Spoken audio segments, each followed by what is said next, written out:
Adelante, consejero Cata. Muchas gracias, señor presidente. Señor presidente del Poder Judicial, en la sesión pasada el ministro del Interior dijo claramente aquí, y todavía nos leyó una ejecutoria suprema que según él le daba los argumentos para decir que un arresto domiciliario no tenía por qué tener la vigilancia permanente porque ya se habían establecido parámetros. Y cuando nosotros le reclamamos pero si estamos hablando de un prontuariado delincuente y es la resolución que ellos también tienen en la mano, dice que tiene 25 años, nos indicó que el juez no había cumplido con poner que sea de manera permanente. Entonces, ¿qué quiere decir aquí? Que el ministro del Interior nos mintió y le ha prácticamente levantado un falso testimonio al juez. Y esa es una conducta dolosa, algo más se está escondiendo. ¿Por qué no reconocen las cosas como son? ¿Por qué no solamente pretenden evadir? Aquí tenemos que resolver este problema de raíz por todos los peruanos. En ese sentido, señor presidente, yo también quiero consultarle al señor presidente del Poder Judicial si el expediente de la Corte Suprema vuelve al órgano del cual se elevó en grado, que es la Corte Superior del Santa, y hay una indicación que se indique a todas las subdirecciones, se cumple con mandar al penal de Cambio Puente, pero el Goro, este sicario, no estaba cumpliendo su condena en el penal de Cambio Puente, sino en el penal de Ancón. Y ese es el reclamo y el cuestionamiento que nosotros también le hacemos a la sala. ¿Por qué enviarlo si ya se conoce, se sabe que la resolución se envía al lugar donde él está cumpliendo la condena? Y era de público conocimiento que él se encontraba en el penal de Ancón, por un lado. Ahora, hemos recibido la información de que esa resolución también fue enviada al penal de Ancón y que en físico existía en el legajo del sicario El Goro. Nosotros queremos solicitarle, a través de la presidencia, señor presidente del Poder Judicial, nos pueda proporcionar, si no es ahora, esa información, el oficio con el que la Corte del Santa o la Corte Suprema le haya remitido la resolución al penal de Ancón, porque lo que nos han informado en el penal de Ancón es que tenían la resolución en físico en el legajo y que ya hoy la han desaparecido, pero que la tenían. Queremos ubicar ese oficio, ese documento con el que se habría remitido de la Corte Superior del Santa o de la Corte Suprema al penal de Ancón, porque ¿cómo podemos entender que solamente se mande a Cambio Puente y no se mande a Ancón? Entonces, ahora se ha generado el mejor pretexto, ¿no? No, se mandó a Cambio Puente y ahí sí se registró y no se registró en Lima. Y otra cosa, señor presidente, que nos han informado también, es que la región Lima comprende desde Ancash y hasta Ica. Y todo registro que existe en la región, en todos estos departamentos de estas regiones, aparece en Lima y aparece de manera interconectada en toda la región, desde Ancash hasta Lima. Es decir, ese registro que se hizo oportunamente de las dos sentencias, aparecían perfectamente en el registro central de Lima, lo podían ver de Ica, lo podían ver de cualquiera de las subdirecciones, porque el sistema es único. Porque este argumento, señor presidente, es un argumento creado, así hay que decirlo a la población. Decir que en Lima no figuraba y sí figuraba en Chimbote es un argumento creado. Entonces, ¿cómo sucede con los demás delincuentes? O sea, todos están saliendo igual, no es así. La medida es de máxima seguridad, el penal es de máxima seguridad y resulta que no va a tener interconexión, eso es totalmente falso. Por eso nosotros queremos pedirle ese detalle, que se pueda profundizar más la investigación, porque nosotros hemos recibido, señor presidente, y eso debe saberlo usted, el presidente del Poder Judicial, los integrantes de la comisión y todo el país. Miren, señores, ¿cuándo es que ya registra en la hoja penológica los antecedentes judiciales del Sistema Integral Penitenciario en la Dirección de Registro Penitenciario que hemos obtenido aquí en Abancay? La sentencia figura registrada el 8 de julio del 2019, el 8 de julio, cuando esta persona ha estado libre desde el 13 de junio. Es decir, tenemos que hacerles unas fuertes palmas al INPE por registrar una sentencia que tenía una data de casi 2 años, cuando ya el delincuente se fugó. Imagínense, esta es una vergüenza. Así están saliendo los sicarios.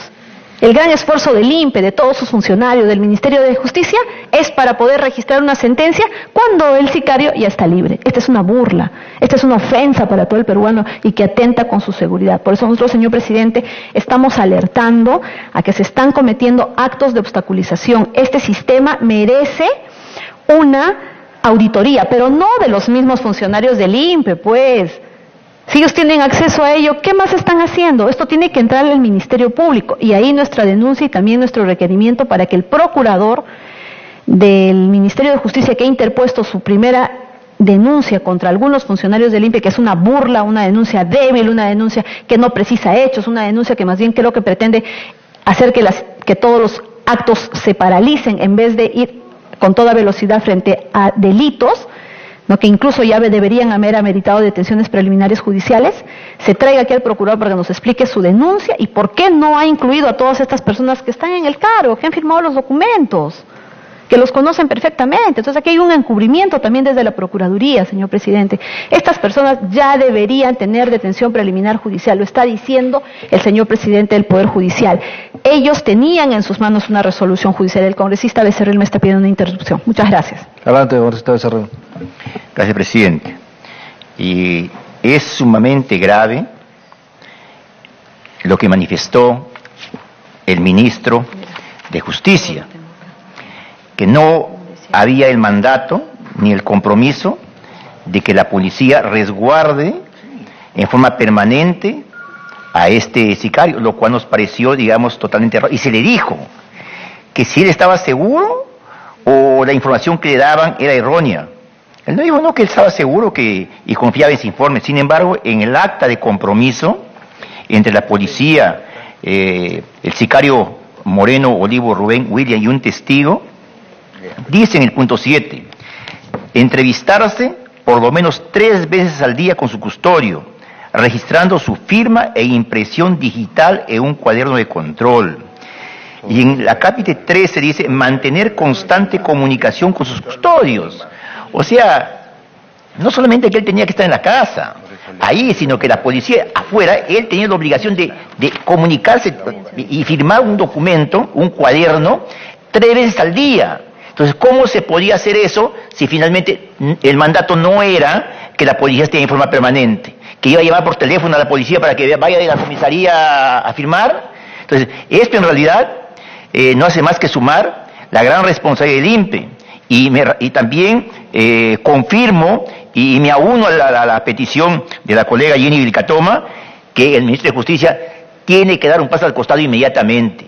Si no, tenemos que llamarlo en una interpelación urgente, porque este hecho gravísimo, no puede escudarse el ministro diciendo, no, simplemente hay un informe que me dieron, o destituyo a funcionarios de primer nivel. ¿Dónde está la responsabilidad política? Nos hemos acostumbrado, sí, soy responsable, yo me hago responsable, pero sigue entornillado en el cargo. Hacerse responsable significa renunciar al cargo, y eso le corresponde en este caso. Gracias, presidente. Gracias, congresista Vilcatoma. Adelante, congresista Vilcatoma. Señor presidente, reiterar nuestro pedido, señor presidente, para poder ubicar si esta resolución, el oficio con el que mandaron la Ejecutoria Suprema al penal de Ancón y todo lo demás que hemos podido exponer. Gracias. Muy bien. Tiene uso de la palabra, doctor de Carlos.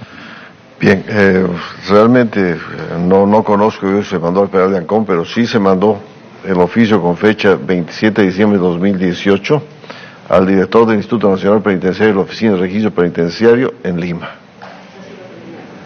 Así es. Bueno, entonces, resumiendo lo que dije anteriormente, el juez Caruancho ordenó el arresto domiciliario porque no le quedaba otro remedio. El plazo de detención había vencido y, repito, expresamente dice vigilancia permanente de la policía. La policía no cumplió. Sí, adelante. Con todo gusto. Sí, presidente, para solicitar que el documento donde manifiesta que hay una vigilancia permanente, que nos dejen, por favor, el señor presidente de la policía. Voy a tomar Gracias. una fotocopia. Presidente, mejor nos hace llegar por escrito también. Ya, ¿Ya? cómo Por no. favor. Ya. Bien. Se preguntó también si hay registro judicial de los mandatos de detención. No existe ese registro. En cada expediente se ordena la detención y no hay un registro central de mandatos de detención. Simplemente se comunica al INPE para que el procesado sea internado en un establecimiento penal cuando es capturado y no existe registro. Se nos dijo si había un convenio entre la policía, si es verdad que había un convenio entre el Poder Judicial y la policía para el cumplimiento de los arrestos domiciliarios. Sí, efectivamente hay un convenio, pero un convenio es una cuestión general, que dice que será con visitas cada 3 horas, etcétera, etcétera. Pero ante una orden judicial expresa de que la vigilancia sea permanente, no hay convenio que valga.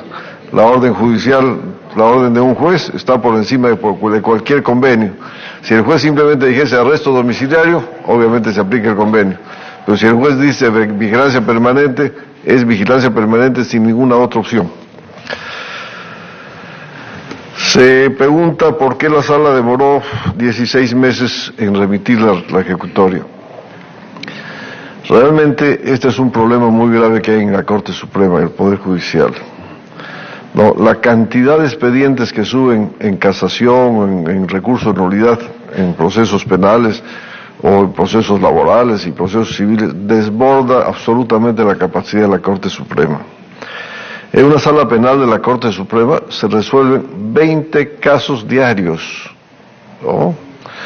Mientras en Estados Unidos la Corte Suprema resuelve 70 o 80 casos al año, en la Corte Suprema del Perú, en la sala penal, se resuelven 20 casos al día en cada sala penal. Esto quiere decir 100 ejecutorias a la semana, y son ejecutorias pues no de una página o 2 páginas, son ejecutorias de 20, 30, 40 páginas, algunas hasta de 200, 300 páginas. Entonces, una vez que se vota y se tiene el sentido de lo que se va a resolver, se encarga al ponente que redacte la ejecutoria, y ese ponente tiene que redactar 4 ejecutorias al día, ¿no? En lo que es materialmente imposible mantenerse al día. Luego de que esta ejecutoria es redactada con los secretarios, los secretarios del ponente, pasa a que la revise el ponente. Después de hacer las correcciones del ponente de aspectos jurídicos y demás, pasa a que la revise un lingüista, ¿no? Porque la ejecutoria del Poder Judicial tiene que ser pues impecable en la Corte Suprema. Luego del lingüista hace las correcciones, regresa donde el ponente para que corrija y pasa donde otro corrector que ve los datos formales, es decir, las fechas, los nombres, las folios, etcétera, etcétera, que todo esté correcto. Finalmente, cuando ya todo está correcto, el ponente firma, pasa uno por uno de los otros magistrados que vuelven a revisar la ejecutoria y hacen correcciones, porque no todos están de acuerdo con la redacción que hace el ponente, pueden estar de acuerdo con el fallo, pero no con la redacción.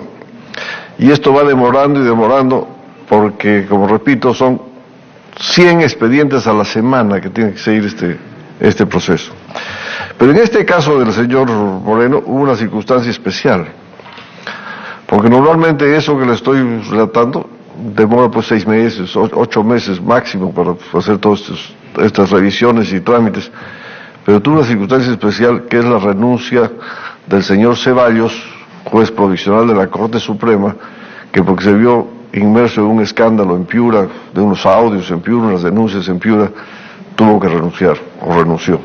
Y obviamente el señor Ceballos era juez de Piura y se fue a Piura. Entonces, para que el señor Ceballos pueda firmar las ejecutorias, pues, se necesita Dios y su ayuda, porque tiene que juntar 100, 200 ejecutorias que tiene que firmar el señor Ceballos. Entonces lo llaman y hay que estar a la buena voluntad de este vocal, en este caso Ceballos, el vocal que se jubiló, cualquiera sea su nombre, cuándo puede venir a Lima a firmar. Entonces viene, firma, a veces incluso revisa y hace observaciones también, firma los que estén listas y se vuelve a ir a Piura. Y tiene que pasar 2 o 3 meses para que vuelva a venir a firmar y así se van pasando, se va pasando el tiempo, ¿no? Porque repito, una vez como no se firma, no se tramita en el interín hay jubilaciones, gente que regresa, profesionales que regresan a su corte porque, bueno, pues el nuevo presidente no los designó. Entonces es pues un calvario para conseguir las firmas de los 5 vocales. Esa es la razón y no otra que por lo cual se demora. Entonces yo descarto totalmente la posibilidad de que haya habido una demora intencional para beneficiar a este señor. Son los trámites propios de la Corte Suprema que, como repito, habría que estar dentro de la Corte Suprema para ver cuál es la dificultad para que las cosas se hagan rápido, ¿no? Es la carga procesal sobre todo. Bueno, se preguntó también qué se ha hecho en el Poder Judicial. En el Poder Judicial, en la ODEGMA Chimbote, por indicaciones de la oficina de OJMA de Lima, se ha abierto un proceso investigatorio con penal para establecer si han tenido alguna responsabilidad en esto que dice el INPE, que se mandó incompleto, se mandó sin firma, etcétera, etcétera, de modo que está en plena investigación para ver qué responsabilidad tienen, y de encontrarse responsabilidad se tendrán que aplicar pues las sanciones más severas, porque la importancia o las consecuencias que habrían tenido esos posibles errores que hubieran cometido estos funcionarios han sido pues funestas para la Administración de Justicia, porque se habría liberado a un sicario que no debió salir libre jamás.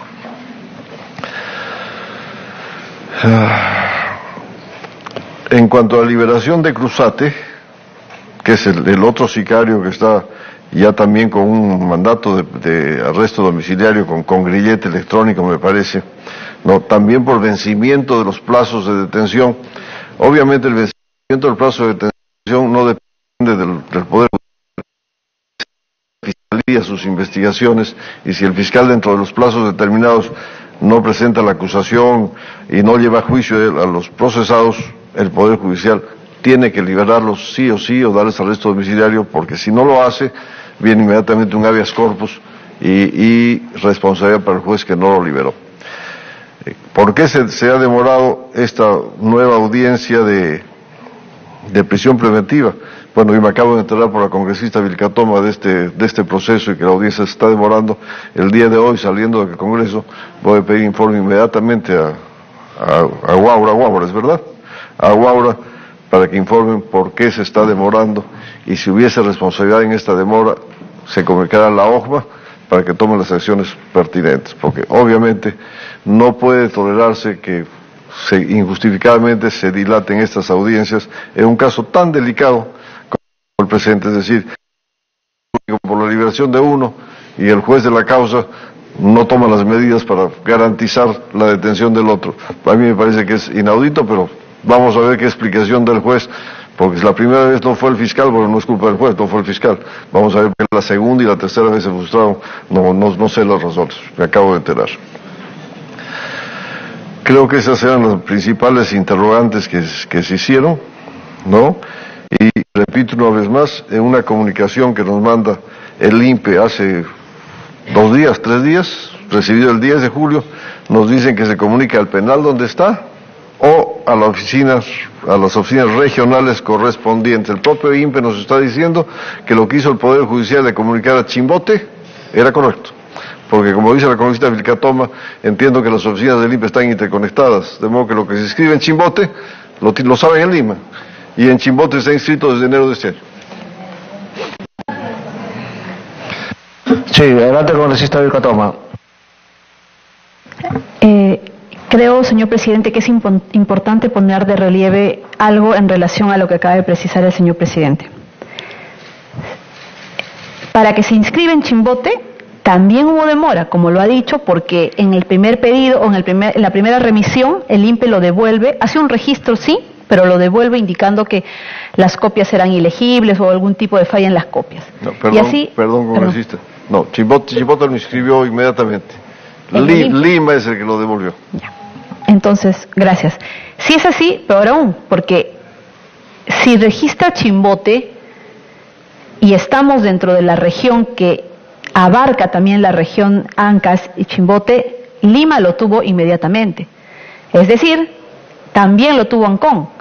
Señor presidente, si esa sentencia se hubiera observado y respetado como tal una vez inscrito desde enero, en el penal de Piedras Gordas lo que tenía que haber sucedido desde enero, que aquí viene otra responsabilidad, es que se empiece a computar los 25 años de condena. ¿Qué hubiera sucedido si es así? El juez Concepción Carhuancho ni el fiscal hubieran tenido la necesidad de plantear una detención domiciliaria. Carecía de efecto, porque la sentencia se tenía que haber cumplido desde enero. Entonces, ¿se vence el plazo de la prisión preventiva en el caso de Hilda Saldarriaga? No importa, porque ya estaba cumpliendo los 25 años. A eso vamos con la gravedad de los hechos.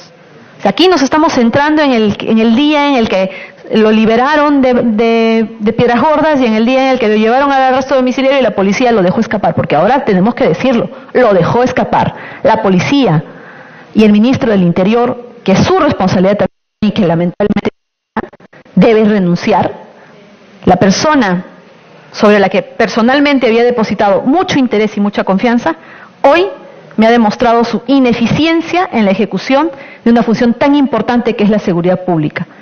Aquel que tuvo la condición de poder participar en la captura del camarada Artemio, no tiene la capacidad de hacer de que los policías de la institución que él lidera cumplan su deber y que no exista corrupción. Este ministro, el ministro Morán, tiene que renunciar inmediatamente, no solamente por la fuga del Goro, sino porque ha mentido en esta comisión y ha mentido contra lo que dice una orden judicial. Lo ha hecho aquí y eso tiene que traer sus consecuencias. El señor tiene que alejarse inmediatamente del cargo y que venga otro ministro que inmediatamente capture el Goro, porque hasta el día de hoy, un día más, señor presidente, y el Goro no es capturado. Tienen inteligencia, geolocalización, tienen efectivos, tienen inteligencia, tienen absolutamente todo, señor presidente. Y más, el señor Morán pues tiene un conocimiento amplio por constelación, por tantos equipos policiales que tiene, la DIVIAC, o sí saben dónde está y lo más bien lo están cuidando, porque no les creemos pues que no lo pueden atrapar. Tienen absolutamente todo para poder atraparlo. Entonces, señor presidente, no nos hubiéramos encontrado en la situación en la que el fiscal tenga que pedir una detención domiciliaria en el caso de Hilda Saldarriaga por el vencimiento de su prisión preventiva, ni el juez tampoco estaba en la necesidad de emitir esta resolución de detención domiciliaria. No nos hubiéramos encontrado en la posición de que se fugue de una casa donde no tuvo vigilancia permanente. Si se hubiera respetado, no ingresado, porque sí se ingresó desde enero, si se hubiera cumplido el mandato judicial de la Corte Suprema, el cómputo de esa sentencia de 25 años empezaba en enero y todo lo que estamos viviendo no hubiera ocurrido. Por eso denunciamos la existencia de una organización criminal perfectamente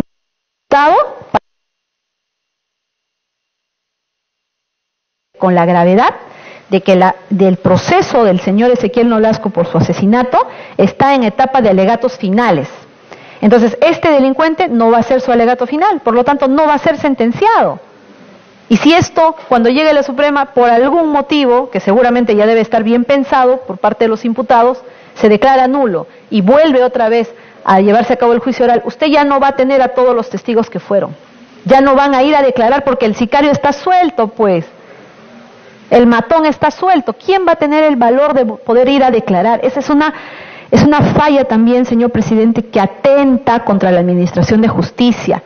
Logras convencer a las personas que testiguen, que den su versión con el riesgo de sus vidas, les garantizas que no les va a pasar nada y resulta que en pleno desarrollo del juicio oral sin sentencia liberan al sicario. Ese es un mensaje para todos nosotros, señor presidente. Y esto no puede ser así. No puede pasar un día más que la Policía Nacional no capture a este sicario y que nos den resultados de manera concreta. También solicito que se amplíe en toda esta investigación al ámbito de que no se computó, no se cumplió esta sentencia desde enero. No podemos solamente circunscribirnos a los días del 8, 9, 10, 11, 12, 13 de junio, sino desde enero, en el cual ya estaba registrada la sentencia y no se empezó a computar el plazo de la ejecución de la condena. Gracias. Muy bien, congresista de Catoma, saludamos la presencia de la congresista Karina Beteta. Tiene el uso de la palabra la congresista Beteta. Gracias, presidente. Primero, saludar la presencia del doctor Lecaros, presidente del Poder Judicial, mi dispensa por haber incorporado recién a la comisión, dado que estábamos en la presentación oficial del lanzamiento de la Fiesta del Sol en la provincia de 2 de Mayo, región a la cual represento.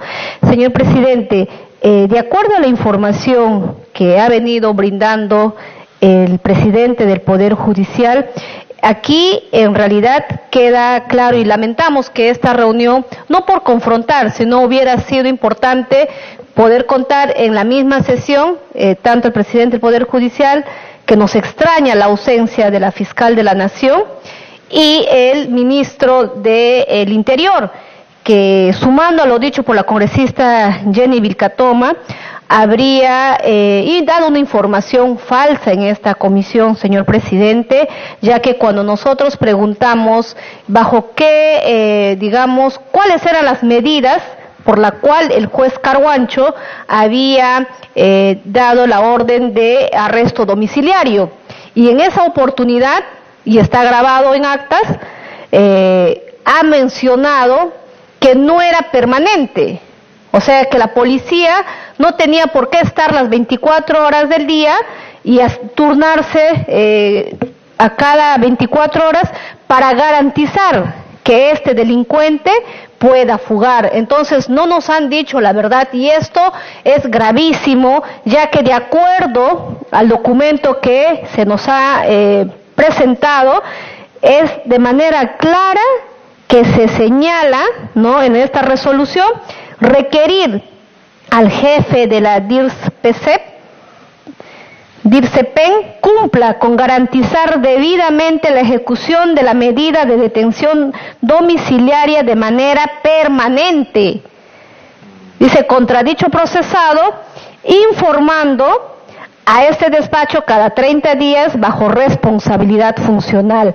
Asimismo, por eso digo que hay otra gravedad, y ahora entendemos las razones por qué la fiscal de la Nación no asiste y está mandando dispensas y dispensas de su inconcurrencia, señor presidente, porque acá en un tercer punto señala, dice requerir al representante del Ministerio Público realizar visitas inopinadas a fin de verificar el cumplimiento del mandato de detención domiciliaria recaída contra el investigado Rubén William Moreno Olivo, levantando las actas correspondientes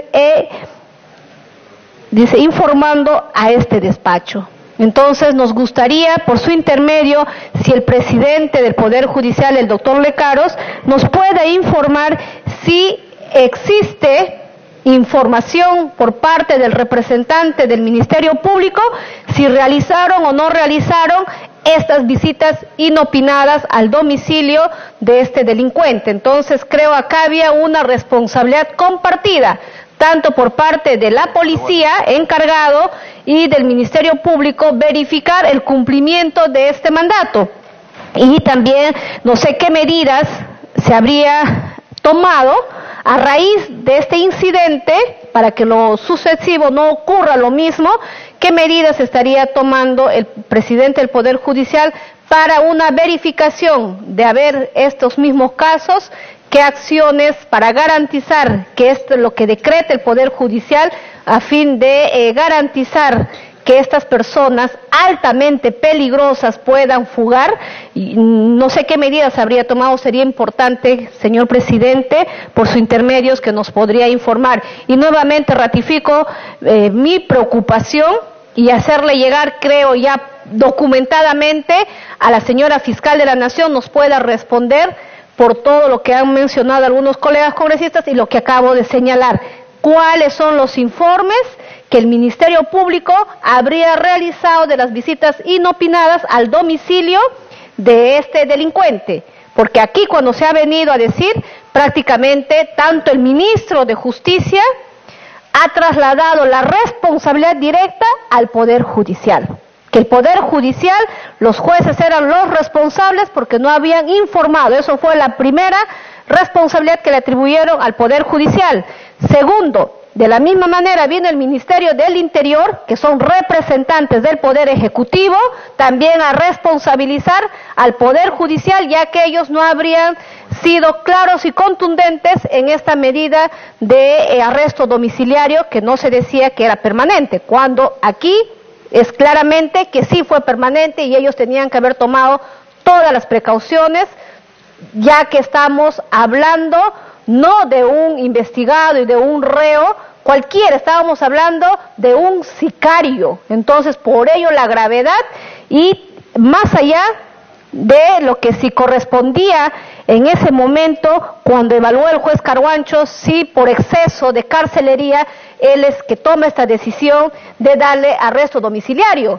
Pero si el INPE tenía información, de acuerdo a la documentación que nos ha entregado, este sentenciado no podía salir porque ya venía purgando una prisión por 25 años, señores, por favor.